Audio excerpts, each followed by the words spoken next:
Estamos de regreso en el programa y ahora sí nos metemos en la parte política. Hemos venido trayendo candidatos o precandidatos. Javier Ismodes no le gusta que le digan candidato porque dice que todavía no está inscrito, pero ha ganado las elecciones internas y se pretende postular al gobierno regional, cosa que era evidente hace ya bastantes meses. Javier Ismodes se ha hecho parte de un grupo que se llama Arequipa Transformación y bueno, vamos a conversar con él. Bienvenido, Javier. Hola, Quique, ¿cómo estás? Me ha parecido simpática tu presentación con respecto a precandidato. Bueno, tú no has querido que te diga candidato, me hiciste la corrección. Formalmente no, formalmente no. Perfecto. Una de las cosas que había visto, estuve viendo algunas de las entrevistas que has concedido, inclusive bastante antes de que se realicen elecciones o que presentes a tu propio partido. Y veía que tú estabas haciendo una marcada diferencia entre las obras, que es lo que mayormente hablan los candidatos, con un proyecto distinto. Y hacías énfasis en la descentralización fiscal. Cosa que me parece muy interesante. Sí. El primero en enarbolarlo fue Juan Manuel Guillén. No hizo nada, absolutamente nada por conseguir la descentralización fiscal. Fue un buen discurso, pero poca acción. ¿Qué es lo que pretendes hacer? Para hablar de descentralización fiscal o independencia fiscal, no solamente se me ha ocurrido, sino he tenido que recurrir a mucha literatura, a información. He leído un par de tesis de doctorado español, que tiene un fenómeno bien interesante. Todo el mundo entiende que la descentralización fiscal tiene que ver con que te den más plata. Y no necesariamente es eso. Bueno, inclusive cuando tú estabas en el gobierno regional con Juan Manuel Guillén, el concepto era otro. Tiene que ver con capacidad de gasto y capacidad de ingreso. Tiene que ver con recursos mayores para los gobiernos locales y regionales, pero no en función a un criterio antojadizo, sino en función a lo que el propio gobierno regional o municipal genera para el país. Hoy día, Arequipa región es la segunda en aportación, en términos de lo que promueve, y es la sexta o séptima en transferencias del gobierno central. Yo escuché decir, por ejemplo, que es una cosa que me pareció directa y que permite la correcta integración. Una descentralización fiscal no involucraría que si acá se produce 6%, se gaste 100% aquí, si es que lo hace el gobierno nacional, sino que la capacidad de decisión esté en las autoridades locales. Absolutamente. ¿Y qué sucede? La objeción del MEF siempre ha sido, oigan regiones, oigan distritos, ustedes no tienen las capacidades y lo hacen mal. Yo sí lo hago bien. Entonces, yo siempre pongo un ejemplo. ¿Cómo enseñas a alguien a manejar? Manejando. No quiere decir que se choque, tienes que orientarlo cuando hayan algunos problemas que hagan que esa conducción no sea la adecuada. Guillén lo había dicho de otra manera. Guillén decía, no, déjennos equivocarnos a nosotros. O sea, no se equivoquen por nosotros, porque durante todo este tiempo que no ha habido descentralización, evidentemente no se ha generado desarrollo, por lo tanto, el error ha sido desde Lima. Entonces, déjennos equivocarnos a nosotros, tenemos derecho a equivocarnos. Más aún cuando tienes una economía recesada. Yo escribí un artículo el año pasado en una revista que se llama Semana Económica sobre la crisis económica que se venía y pocos hablaban de la crisis. Hoy día hay una recesión originada en la falta de adquisición de productos comoditizados, sea cobre, minerales por parte de la China, de los países desarrollados, y dos, como consecuencia de la situación política y la ineptitud del gobierno central para el tema de la reconstrucción con cambios. Eso ha hecho que se desincentive, sumado a la crisis política, que el inversor no quiera participar. Más de 6 meses consecutivos de caída del empleo en las provincias, o sea, en las regiones. Más de 3 años de caída de la inversión privada y más de 1 año y medio, si no me equivoco, de caída de la inversión pública. ¿Qué se tiene que hacer? Generar lo que se llaman en economía, y no quiero ser pesado con el televidente, lo que se llama ir contra el ciclo. Es decir, si el ciclo está recesado porque no hay inversión privada y no hay inversión pública, lo que el Estado y el gobierno tienen que hacer es sacar de la caja, pero no para dispendiar, no para desperdiciar, sino para invertir en infraestructura, carreteras, caminos, represas, etc. Y razonablemente, tú mismo en una de esas entrevistas, acá lo hemos criticado muchísimas veces, es que, por ejemplo, el tema del puente de La Joya, ¿no? Ahí el gobierno va a meter cientos de millones para hacer el puente de la autopista Arequipa-La Joya, pero le está metiendo donde la iba a meter un privado. Donde el privado que después va a hacer la carretera y que va a cobrar un peaje para eso. Él decía, yo hago la carretera y el puente. Y ahí dijeron, no, nosotros queremos hacer el puente. No sé por qué. Por un tema de interés, de visión, no lo sé. ¿Interés? Cuando dices interés, ¿es corrupción? No puedo calificar porque no tengo una prueba, pero sí presumo que hay un nivel de interés o personal o institucional en no permitir que esta empresa pueda hacerlo, versus, por ejemplo, otras prioridades que sí tiene el gobierno regional. Por ejemplo, los institutos regionales están votados. Siempre hablo de los institutos porque en realidad están en una situación deplorable. Y ahí hay que meter inversión en tecnología y hay que meter inversión en infraestructura. ¿Hablas de institutos de educación superior? Por supuesto, Pedro Pedías, Honorio. El Honorio tiene infraestructura nueva, pero no tiene tecnología. La educación no está, hoy día no tiene que ver mucho con los edificios. Cuando Irlanda desarrolló su revolución educativa, no pintaron ni las paredes, pero había tecnología, había laboratorios, había una situación de modernización de la calidad de la educación, impulsando al profesor, impulsando al maestro, impulsando el proceso educativo, ¿no? Y direccionando, o sea, ahí no podías elegir precisamente lo que tú quisieras estudiar, ¿no? Te dirigían hacia las ingenierías, ¿no? Era todo hacia ahí. Así es, un modelo bien interesante, pero hoy día... Un poco liberal, digamos. Un poco liberal, pero hoy día la matriz educativa regional que ya existe o nacional puede tener complementos y creo que el rol del gobierno regional es generar esos complementos, orientado a qué? A la agroindustria, a la pequeña empresa, a la exportación, etcétera, ¿no? Tú has hablado de intervenir un poco en la economía con políticas contracíclicas, ¿no es cierto? Porque hemos entrado en un proceso de recesión. Campodónico, por ejemplo, cree que con eso no vamos a solucionar muchas cosas, porque hacemos eso, luego empiezan a explotar mejores las minas, suben los precios, pero seguimos haciendo lo mismo. Y él llega a una conclusión que me parece bastante entendible. Él dice, es la trampa del ingreso medio. Perú ya dejó de ser un país de ingresos bajos, pasó a ser un país de ingresos medios, per cápita me refiero, no más de 6.000 y pico. Ahora nos hemos bajado de 5.900. Estamos en 5.800 después que estamos en 6.300. Chile está en 16.000. ¿No es cierto? Por ejemplo. Pero dice que el gran problema es que una vez que llegas allí, te puedes quedar estancado muchísimo tiempo. Sí. Excepciones, una, Corea del Sur, que consiguió traspasar eso, pero él pone los casos. LG, Samsung, Hyundai, los monstruos de Corea. Los monstruos coreanos, es decir, valor agregado. Yeah. Nosotros no hacemos nada. Chile sí está empezando a cambiar todo eso y ha logrado ya salir de la trampa, de lo que él llama la trampa de los ingresos medios. Lo que dices es correcto porque falta dar el segundo paso, porque si no tienes una economía más o menos organizada y estable, que es lo que se busca, no puedes salir a lo que se llama propuesta de valor, es decir, generar procesos productivos, lo que se llama transformación productiva, para no depender exclusivamente de los minerales y empezar a generar plataformas de diversificación. A mi humilde entender, ¿dónde está la gran plataforma de diversificación productiva del país y especialmente de Arequipa? En la agroindustria. ¿Dónde está la segunda? En el conocimiento. ¿Dónde está la tercera? En educación conectada a conocimiento.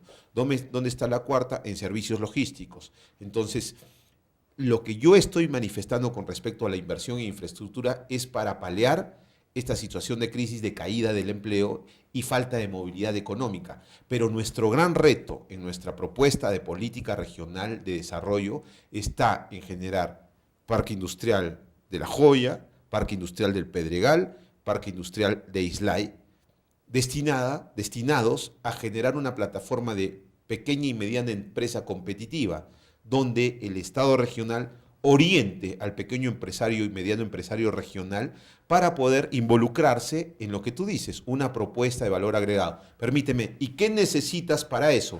Mano de obra calificada. Explícamelo, pero después de la pausa, porque perfecto. Tenemos que ir. Estoy con Javier Ismodes. Cuando vamos a seguir hablando, porque el discurso económico es importante y es carente en muchos de los candidatos. Me parece interesante y quiero también discrepar con él en algunas cosas, o por lo menos empezar a discutir para que él muestre las ideas que tiene respecto precisamente a la agroindustria y a los parques industriales. Tras la pausa, seguimos en Modo Avión.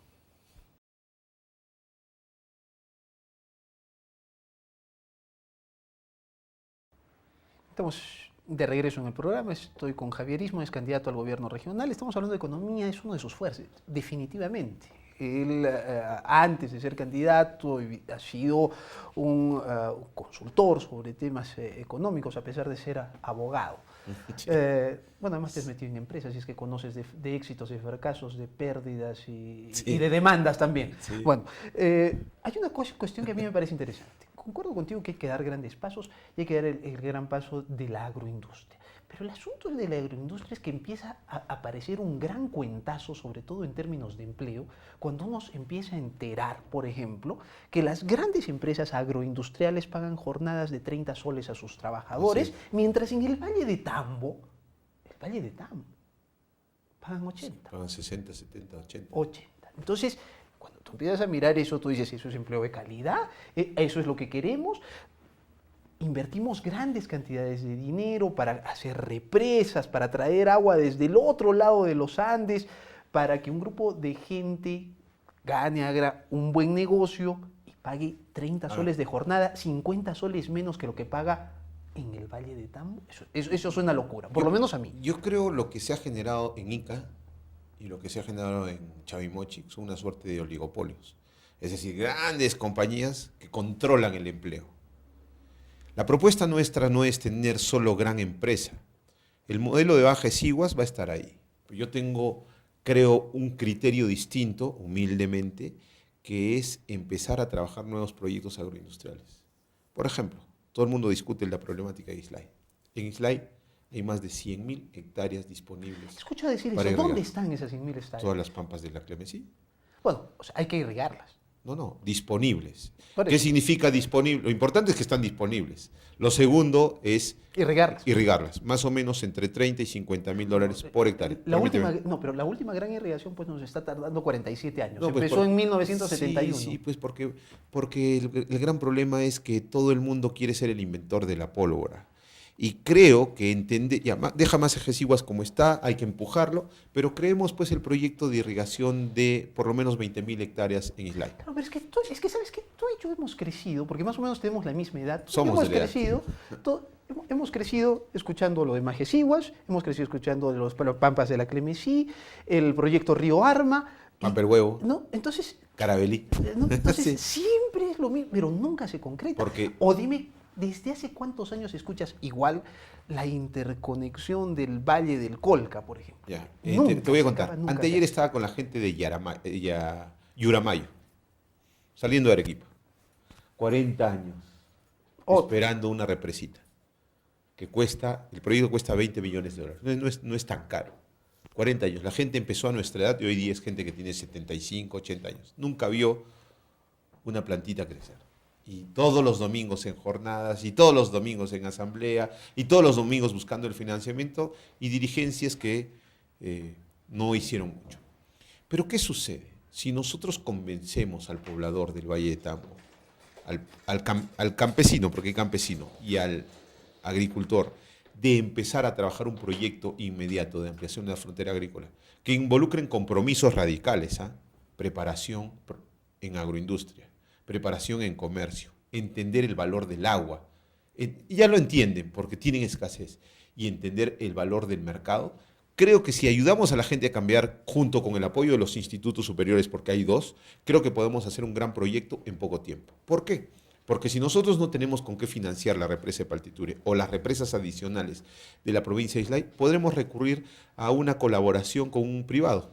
Privado, haz la represa, déjame el agua, ocúpate del mantenimiento, 10, 15 años, pero quédate y págate con la energía. Nuestro objetivo es el agua, nuestro objetivo es la agroindustria y entonces podemos financiar. Tú estás partiendo del concepto de que en toda represa se puede generar una Un aporte energético. Un aporte, claro, o sea, una hidroeléctrica. En la mayor cantidad de represas sí se puede. Correcto. Está demostrado. Correcto. ¿Necesitamos esa cantidad de energía? Porque sí, es cierto, para el desarrollo se necesita la energía. El asunto es que aquí hace poco estuvo un especialista en energía y dijo, mira, ahorita tenemos energía. Sí. Tenemos tanta energía Y que está podríamos pensándose. venderla porque no estamos Sí, sí. industrializando. Pero la energía es un activo. Lo importante es qué te genera lo que haces. Y ese activo lo puedes vender al sistema, lo puedes exportar, etc. Lo que te importa es que hay un mercado para esa energía. Es primero el huevo o la gallina. Si nosotros generamos una política de parques industriales, ¿qué necesita el pequeño y mediano empresario que venga? Necesita 3 cosas: tierra accesible, agua industrial y energía.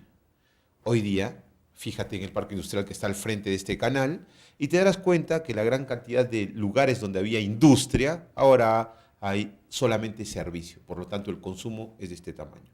Entonces, ¿qué necesitamos? Trabajar sistémicamente, trabajar en forma organizada. Educación, inversión, ergo, generación de empleo. Si nosotros no trabajamos un proyecto así, los 4 años se nos van a pasar en un 2x3 y no vamos a poder garantizar generación de oportunidad. Nuestro gobierno regional, nuestra propuesta no está hecha para hacer un anillito vial por acá, una carreterita por acá. Nosotros queremos hacer un trabajo integral por el desarrollo. Hablaste de este parque industrial. Este parque industrial está en proceso de mudanza. Ellos mismos lo han dicho. ADEPI ha dicho... Es tierra muy cara. Nos vamos a ir. Además, ya no se puede llegar, ya no se puede acceder. Esto es prácticamente urbano. Nos queremos ir a otro lado. Van a vender eso. Entonces, son los privados los que pretenden hacer en el cono norte un nuevo parque industrial, si no me equivoco. ¿Es al parque industrial que tú te refieres en el cono norte, pero hecho por privados? El parque industrial tiene que ser promovido por el gobierno regional. Hay un gran sector de microempresarios, los del calzado, los de los textiles, ¿no es cierto?, los de las artesanías, que no forman parte del circuito económico de este parque industrial, pero son excelentes productores de camisetas, de pantalones, de casacas. Tú vas a Selva Alegre, vas a Miraflores, los de zapatos son espectaculares. ¿Sabes dónde trabajan, Quique? En la sala de su casa o en una habitación. Esa gente, para generar empleo, necesita un poquito de espacio y colaboración financiera de capacitación. Tenemos una... Sí, pero hay una cosa que estás obviando ahí. Muchas de esas personas son informales. Pues entonces, si tú los quieres llevar a un parque industrial, involucra un proceso de formalización. ¿Ganan o pierden con la formalización? En estos momentos hay casi un consenso nacional de que alguien que está trabajando en la informalidad se formaliza y en vez de ganar pierde. Si es que tú formalizas en papeles, va a perder siempre, siempre, siempre. Un pequeño empresario va a formalizarse cuando ve oportunidad, cuando ve mercado, cuando ve dinero, negocio. Exacto. Entonces, nuestra apuesta es tener, lo que yo siempre he conversado desde el punto de vista de la hipótesis, es generar un tejido de micro, pequeña empresa en Arequipa y mediana empresa. Yo entiendo perfectamente tu discurso, pero tu discurso me suena a candidato a la presidencia de la República, donde tú puedes pedir iniciativas legislativas, donde tú puedes impulsar cosas dentro del ¿qué se llama?, del ministerio. O sea, lo que yo veo es que el proyecto es lo que se debe hacer. Soy candidato a la presidencia de la República Independiente llamada de Arequipa. Si tenemos esa visión, no siendo chauvinista, déjame terminar la idea, no siendo chauvinista, creyendo en que Arequipa puede construir su propio modelo de desarrollo, yo les aseguro que le damos en el clavo. ¿Por qué? Estás hablando, porque también he escuchado en tu discurso, tú estás hablando y has estudiado el sistema de autonomías del gobierno español. Español, mexicano, argentino, lo que fuera. El problema es que, por ejemplo, uno de los problemas que tiene y una de las crisis que tiene España es por ese sistema autonómico. A pesar de esas autonomías que son bastante más grandes que la del Perú, Cataluña, que viene a ser la región más industrializada, dice, no, me están robando. Ya, bueno, yo solito... No vamos a ir extremos. A lo que voy es a ofrecerle a la población la fe en que podemos construir un propio modelo de desarrollo más allá de lo que Lima dispone para ti. Quiero hacerte una pregunta antes de irnos al corte. Tenemos un bloque más. Hay un parque industrial que tú has dicho en Islay.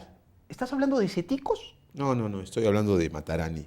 Estoy hablando de un espacio destinado a que pequeña, mediana y gran empresa juntos en Matarani. Por eso, pero Ceticos Matarani es un lugar de tratamiento especial donde podrían instalarse empresas para exportación. ¿Eso no ha sido beneficioso? No, pues es que ya los ceticos, las zonas francas ya están desapareciendo en el mundo porque casi todos, o sea, nosotros tenemos hoy día convenios internacionales donde las aranceles están bajando cada vez más y por lo tanto ya no es rentable ir a una zona con un tratamiento tributario, porque ese tratamiento prácticamente no existe. A lo que voy es que... Si yo quiero exportar a Canadá o a Estados Unidos, no necesito estar en Ceticos porque los aranceles Hablo de Matarani, del Pedregal, de La Joya, porque son lugares geoestratégica y económicamente interesantes. Pero en Ceticos tienes algunas exoneraciones tributarias de tributos nacionales. O sea, no estoy hablando de pago de impuestos. No estás exonerado de IGB ni de renta, ojo. No hay nada de eso. Entonces, ¿cuál era la gran ventaja allí? La gran ventaja era que tenías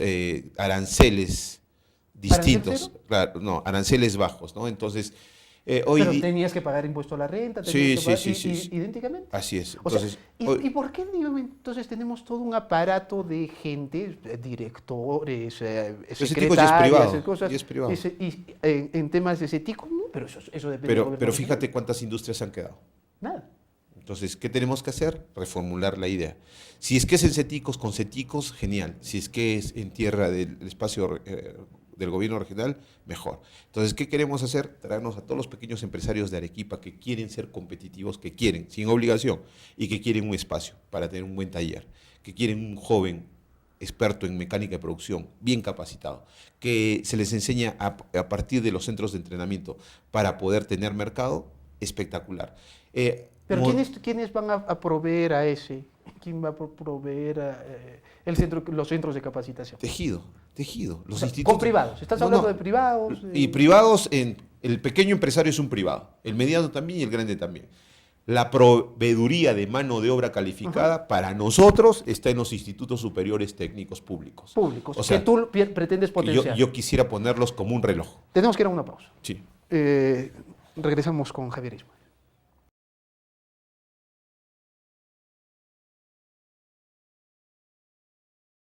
Estamos de regreso en el programa, no nos queda mucho tiempo, pero voy a aprovecharlo y voy a hablar ahora un poco de política. Hemos hablado de términos técnicos, eso fuerte. Me parece que eso, además, el tener concepto, el tener un programa de gobierno involucra una ventaja sustantiva. Pero hay otras cosas de las que quiero hablar. Me enteré por una entrevista que has tenido tú ayer que has ido a regalar pescado al Valle de Tamo. A ver, cuéntame, o sea, eso me parece... ¿De mal gusto? Discúlpame, o sea, voy a tratar de ser hablar más como amigo que como entrevistador. Sí. Me parece muy tonto, pues, ¿no? A ver, fue en el evento de justo el Valle de Tamo que me invitaron y dio la casualidad que yo recibí un aporte, una donación.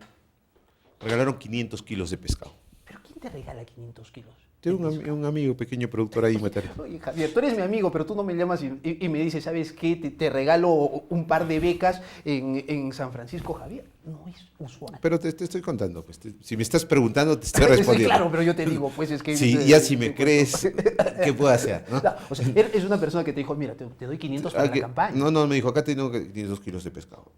Obsequié a una asociación un poco, a algunos comedores otro poco, y me quedó un saldo.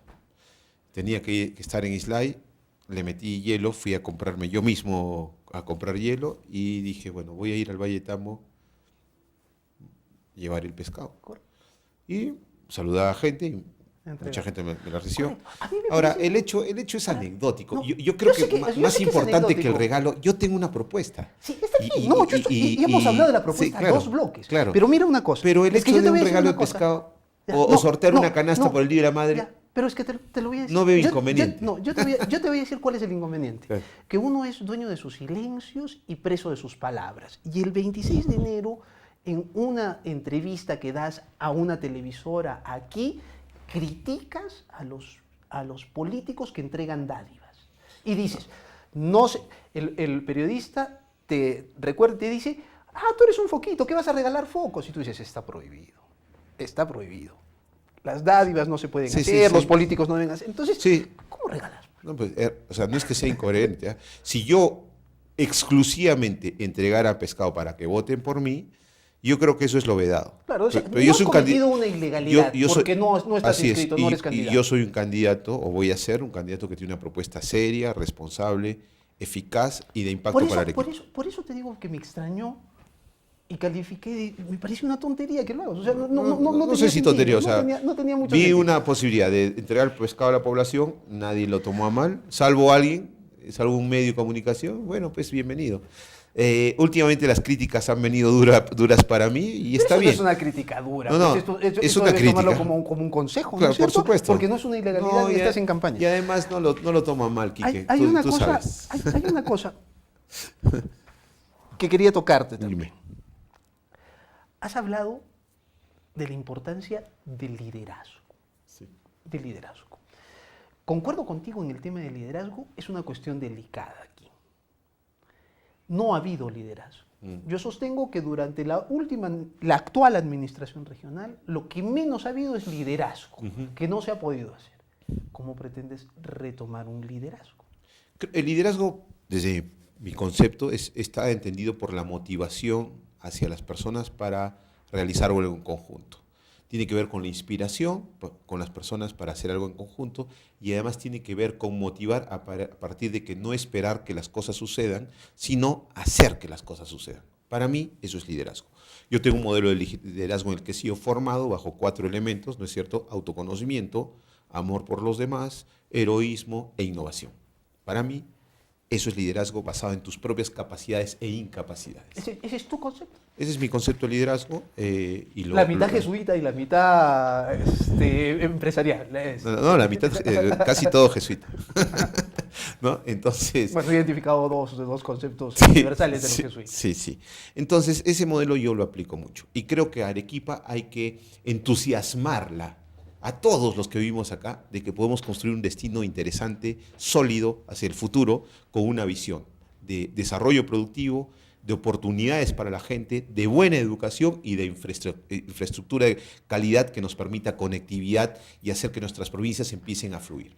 Creo que esa es la expectativa de la gente. Cada vez que voy a un lugar me dicen, chamba, queremos chamba. Y entonces el gobierno regional nunca antes en su historia ha trabajado por una propuesta de generación de empleo, que es lo que queremos hacer. Quiero hacerte una pregunta final. El asunto es, ahora estás yendo por Arequipa de Transformación donde estás metido. Soy un parte. Pero tú estuviste así de ganar, 2.500 votos te separaron de la señorita Osorio. del señor, del sillón regional. Sí. ¿No es cierto? Sí. El asunto es que tú en ese momento hacías campaña con Alfredo Segarra. Pues postulabas por el movimiento de Segarra y tenías un discurso similar al que tienes ahora. El de ahora lo veo mucho más consistente y depurado, pero era básicamente el mismo discurso. El asunto es que tú perdiste y ganó Segarra. Y Segarra yo creo que ha sido uno de los más ineficientes alcaldes. Es más, ahí no hay articulación programática, ha habido improvisación en todo. Entonces, ¿cómo creerte ahora que tú vas con buena compañía cuando... Por ejemplo, uno de tus candidatos es un excelente futbolista, pero yo no sé si va a ser un buen consejero regional. A ver, ¿no? me parece excelente tu pregunta. El hecho de haber sido invitado a formar parte de una plataforma con Arequipa Renace no quiere decir que yo tenga un vínculo actual con Arequipa Renace. En segundo lugar, tenía una propuesta programática propia para el gobierno regional y nuestra alternativa era orquestar el desarrollo junto con los alcaldes. Los alcaldes no han sido muy eficientes, como tú bien mencionas, pero eso no quiere decir que me salpique a mí por una circunstancia política. Ojo, alianzas políticas en la historia han habido muchísimas y eso no implica que tengas que cargar con el pasivo de una mala gestión, de ninguna manera. En segundo lugar, el tipo nos ha ganado. Israel Zúñiga, excelente deportista, referente, querido en Arequipa, pequeño empresario, es lo que no sabe la gente. 2, emprendedor, es lo que no sabe la gente, y además formado en Derecho Deportivo y Disciplinas Deportivas, que es lo que no sabe la gente. Ha tenido una especialización en Barcelona, hablando de Barcelona, en dos actividades, y él ha entendido que el fútbol era una etapa puntual de su vida y que había que formarse y trabajar. Pero estoy completamente de acuerdo, pero o sea, yo, por ejemplo, no porque tal persona sea empresario, o sea, no digo que él no sea deportista, o sea, Estoy pensando en un buen empresario que tampoco podría ser un buen político, un buen Por consejero supuesto, regional. O sea, pero no tiene experiencia política no, y no, eso es complicado. Pero está bien, no tiene experiencia, pero creo que es mejor no tener experiencia de la política que vemos hoy día y aportar cosas nuevas, a ser pues el tipo político de morón, ineficiente, irresponsable. Mire el Consejo Regional que tenemos, entonces mire el Congreso que tenemos con muchos experimentados. O sea, yo prefiero arriesgar por gente que sea interesante y bien intencionada que por el típico consejero regional. Hablaremos en otra oportunidad. Javier Ismodes, candidato por Arequipa Transformación, o precandidato como él se dice. Por nuestro foquito. Gracias por habernos acompañado. Nos reencontramos el lunes.